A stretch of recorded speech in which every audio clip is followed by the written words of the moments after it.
ജ്ഞാനം കണക്കെയുടനഞ്ചക്ഷരങ്ങളുടെ യൂനം വരുത്തിയൊരു നക്തഞ്ചരിക്കുപത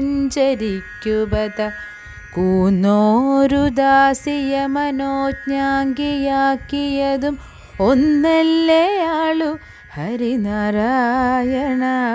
നമ. ഇവിടെ രണ്ട് അവതാര സമയത്തെ ഭഗവാന്റെ രണ്ട് വ്യത്യസ്തമായ സമീപനത്തെക്കുറിച്ച് പറയുകയാണ് എഴുത്തച്ഛൻ.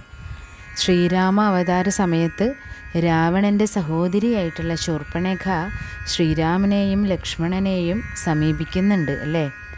ഇരുവരും അവളുടെ ആഗ്രഹം നിരസിച്ചപ്പോൾ അവൾ കോപിച്ചു, സീതയെ ആക്രമിക്കാൻ ശ്രമിച്ചു. തുടർന്ന് ശ്രീരാമൻ ലക്ഷ്മണനോട് ശൂർപ്പണഖയുടെ ചെവി, മൂക്ക്, സ്തനങ്ങൾ എന്നിവ മുറിക്കാൻ കൽപ്പിക്കുന്നുണ്ട്. ലക്ഷ്മണൻ അത് ചെയ്യുന്നു.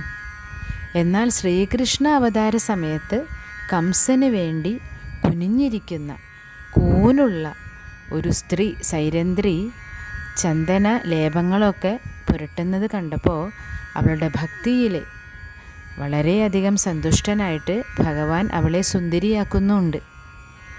അതായത് ഒരു സ്ത്രീയെ വിരൂപയാക്കി മറ്റൊരു സ്ത്രീയെ സുന്ദരിയാക്കി. ഈ രണ്ട് സംഭവങ്ങളും ഒരേ ഭഗവാൻ രണ്ട് വ്യത്യസ്ത സ്ത്രീകളോട് രണ്ട് അവതാരങ്ങളിലായിട്ട് ചെയ്യുന്നു. എന്തൊരു അത്ഭുതം! സർവവ്യാപിയായ ഭഗവാനെ, അങ്ങയുടെ അതുല്യമായ സമീപനങ്ങൾക്കായി ഞാൻ അങ്ങയെ വണങ്ങുന്നു.